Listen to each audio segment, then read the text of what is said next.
Hi everybody, I'm Bill Sanders and this is Watch Art Side, the art and science of watch collection. Today what I want to do is take a look at some top German watchmakers. Not long ago, there were five Swiss watchmakers that had been identified back in 2012, and then I looked at them in 2022, 20 years later, and they were pretty well defined. With the Germans, it's more difficult. One of the things I think we have to understand to some extent the German watchmaking since 1990, since the reunification of Germany. But prior to reunification, there were some things going on too, and we'll briefly touch upon that. So let's get started. Now, the first is that I want to talk about is Christian Kling's. Christian Kling's reminds me somewhat of Roger Smith. Everything he does is bespoke. He uses hand tools for everything, and he wants to sort of pick up nothing but traditional watchmaking methods. In other words, he doesn't want to use a bunch of new things, and certainly not silicon and some of those things. And his watches are really amazing. And you can call him up and say, hey, this is what I'd like. And this one right here is the Escapement Mosquito with a shock resistance escapement. And then it's got a pivoted detent and tourbillon. I mean, you look at that watch, well, it doesn't look like a tourbillon, but it is. His work is really very, very artful. Now, to me, sort of the tip-top watchmaker in Germany at this particular moment in time is Marco Lang. Marco Lang has created more movements than anybody else in Germany that I know of. I mean, as a watchmaker, as an independent watchmaker, and also probably more than most Swiss watchmakers. His stuff is really amazing. I have one of his watches.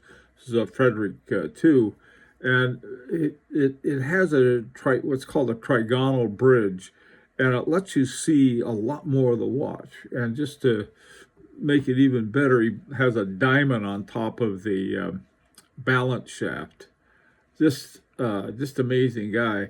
He's got the creativity is both in the mechanics of the watch as well as in the design. So it's really really good stuff. Now, Marco Lang currently has his own watch company called Marco Lang Watches, but for almost 20 years, he had a company called Lang and Hein.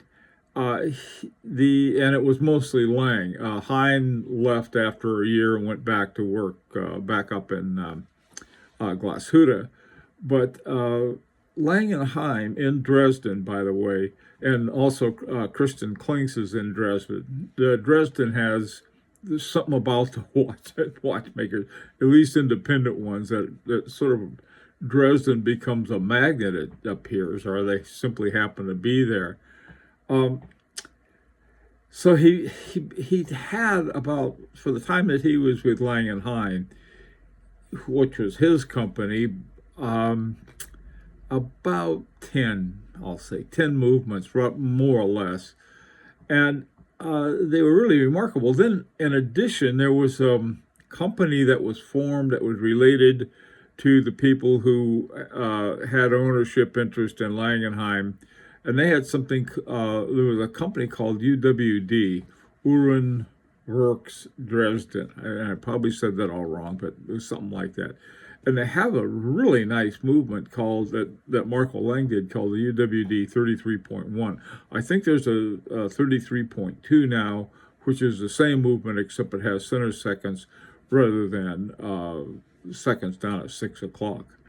The Caliber 8 is another one that I just, you look at that thing and it's this is different. And the same thing with Caliber 5. Caliber 5 has a second remontoire. For intermediate winding. I mean, any remontoire to me is just fantastic to have deadbeat center second, center pro gate. I mean, and then the and I'm going to say this wrong, so forgive me, German speakers. Uh, Ziegelstedt one. This is one up at the top up there. This watch is that it has two sides. I mean, the movement itself is this wonderful 3 hertz movement that he has, but then you take the watch and you somehow it flips around, and you can wear it either mostly dial or mostly movement. And even on the movement side, there's another dial for you. I mean, so you have something. I mean, really an amazing creativity. For a while, Marco was the president of the AHCI, the Independent Watchmakers Group, which is sort of a very much of an elite group. Now, another guy from Dresden, too, is Stephan Okadoki. And he, I think, is one of the few independent watchmakers, German independent watchmakers, to win a Grand Prix award. In 2019, he won it for it's called the Okadoki 2, I think, is the one he had. And down below there, you can see his movements. Now, he is a guy that I think he has worked with both Marco Lang and Richard Habring.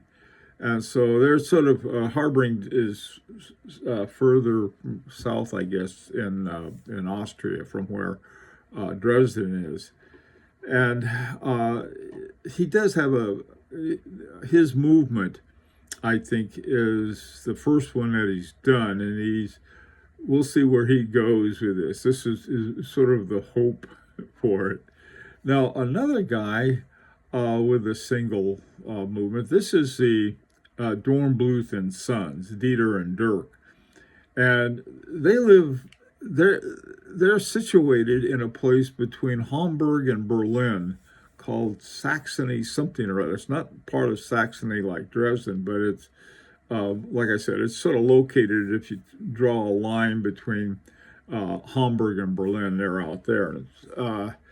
Now, it was really an interesting story that how it took them a while to finally get their own movement. They were using ETA 6498s and 97 movements like that, and I think they still do use them, but they also have their own movement that they did finally develop. And so they're another watchmaker that has actually developed their own movement as watchmakers. So that's sort of looking at that group. Now, another Lang, Rolf Lang.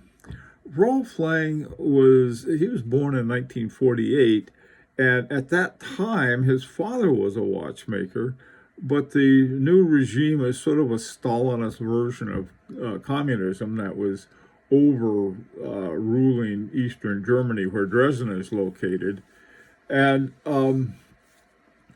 after the reunification, Rolf did some watches. He did this one incredible one, the Golden Age Marine chronometer. It's literally $1 million sort of a watch clock he put together. Just amazing thing. Big fan of Harrison for a marine chronometer. And then he has some watches called the Canaletto. And the reason I visited Rolf Lang once, and he showed me his workshop, and I think it's just really amazing. He had picked up a piece of metal that had something cut out of it, and that was one of the parts for his watches. Just really quite talented. What he's been doing lately, I think, is more in the teaching area, and is setting up a watchmaker school, and has been doing some work in that. But I'm not exactly sure. I gotta have a talk with Rolf. A couple of years ago, a bunch of us, Rolf lent us a watch, and 13 of us wore it and then passed it around. So he had a lot of experience with it. But his watches are really very, very nice watches. And there was something, he sent me it was like a sort of an idea sketch or something like that. And the next thing I know, he had taken it and made this incredible watch. It was a woman's watch, and it was for some company. I don't know what the company was, but I mean, it's just like, oh, well, yeah, sort of go out and run something off. So he's another incredible German watchmaker. Now, Christine Hutter isn't exactly a watchmaker, but she is. It's sort of she's very interesting. What she did was she got the name of Moritz Grossmann, who was a famous German watchmaker. And the company she started, now she'd gone to watchmaker school, and Christine Hutter worked for a number of different other watch companies. She worked for A. Lange, A. Lange und Söhne, and some other ones. And so, I mean, she's very experienced. And she decided that, well, she wanted to start her own watch company. And the thing about it is, again, as creating movements as a watchmaker, she did it with her company that she started. And she really created quite a number of them. Now, a lot of these have the same base to them, but still, there's a heck of a variety of high quality movements in Moritz Grossmann watches, and so this is sort of another German watchmaker of sorts, but is sort of with a company she created, and then had this high quality movements he made. Now, another kind of German watchmaker of sorts is Alexander Schokerhoff, and he has this one. I saw this one. This particular watch is called Levels, and he's got a bunch of different ones. He's a very creative guy, not really a movement maker so much as he is. He takes, like this particular one there is an ETA 2671, and he's got like these double rotors, but I think what it is that there are two movements put together in this what's called the Levels. Super creative as a designer.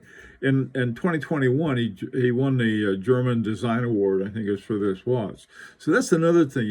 You have a number of German watchmakers who use Swiss movements primarily, and they do some really interesting things with them as far as design, especially engraving. One of the top one is Jochen Benzinger. He does a lot of work with skeletonizing and engraving and wonderful dial designs. And so that's another one. So, I mean, if we look at the people who are like independent watchmakers, like the five Swiss ones we watch at, there aren't as many, but Marco Lang and Kristen Klings, they're among the top of anybody's list of really fantastic watchmakers. And I think that Stephan Okadoki is the guy that's coming up, and expect things from him. And so there's a lot of good watchmaking going on in Germany today. Let me know what you think. Did I leave anybody out? Say, hey, you should have included somebody, and you're probably right. So let me know what you think. And this is an invitation to subscribe if you'd like. And until next time, this is Bill Sanders for Watch Art Sci, the art and science of watch collection.